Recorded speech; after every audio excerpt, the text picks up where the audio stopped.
Hello. In this video, we will cover workers' compensation. Let's get started. Hi, and thank you for joining me today. As I discuss HR topic, workers' compensation, on the actions that you need to do in order to file a workers' compensation claim. Now, there are many roles employees have as far as their responsibility in order to file a workers' compensation claim. But today I am going to go over the role of the employee, what the employee must do in order to file a workers' compensation claim. Now, when you are injured on the job, the first thing you want to do is, first and foremost, safety is first. Just make sure that you are obeying all of the safety rules within the company policy. That's one thing you definitely need to always have. Remember, as you go about working on site or doing work hours. Now, when you are injured on the job, the first thing you want to do is notify your supervisor. That is the first thing you want to do. You reach out to your supervisor and inform your supervisor that you were injured, or maybe you came in contact with something and you're not feeling well.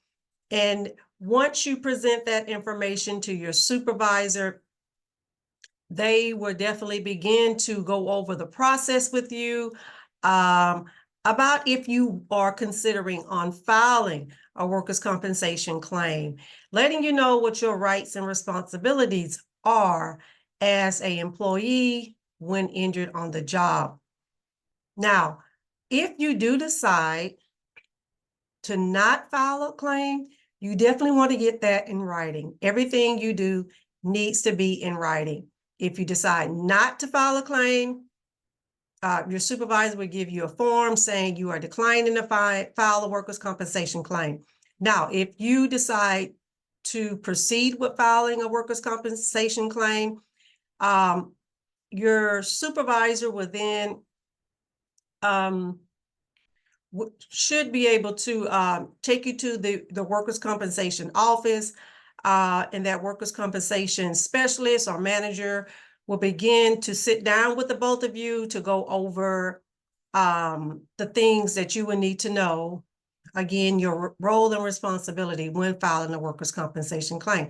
Now, this part is very important because once you fill out this application, this application will follow your history as being injured on that job. So there are a variety of forms. So you want to definitely make sure that you're filing the correct form.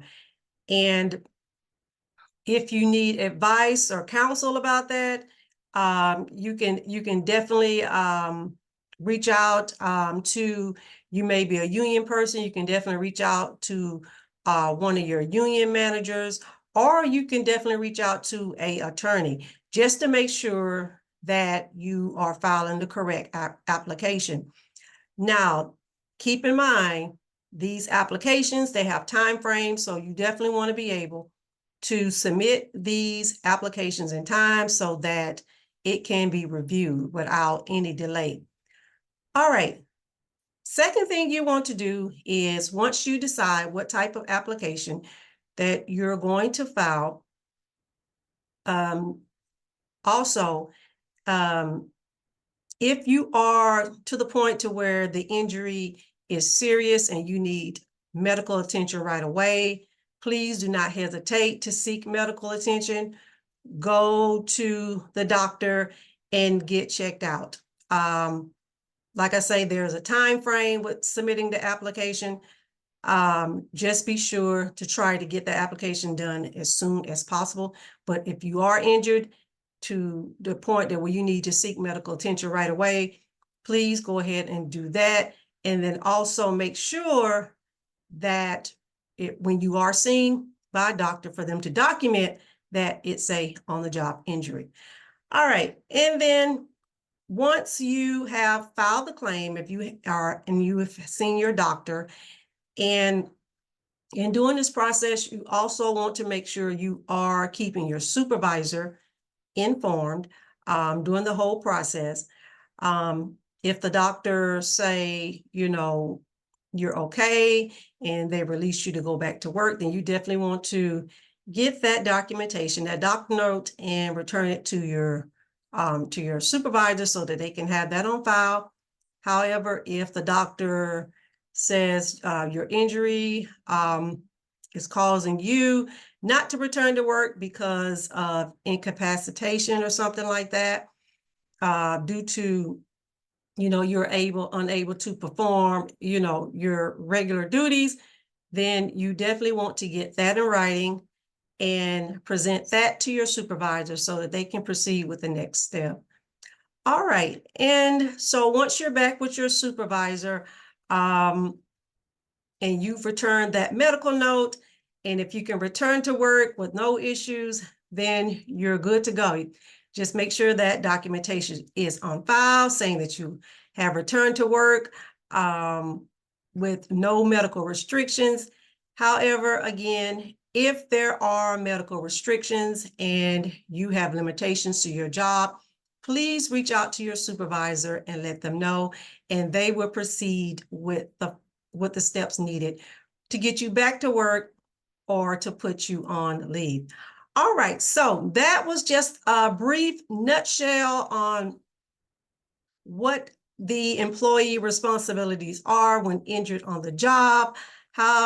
Please continue to watch more of these videos. I will go more in depth about workers' compensation and the other roles of staff members on the job so that you can be informed and aware on what your rights and responsibilities are as an injured worker. Thank you. See you the next time.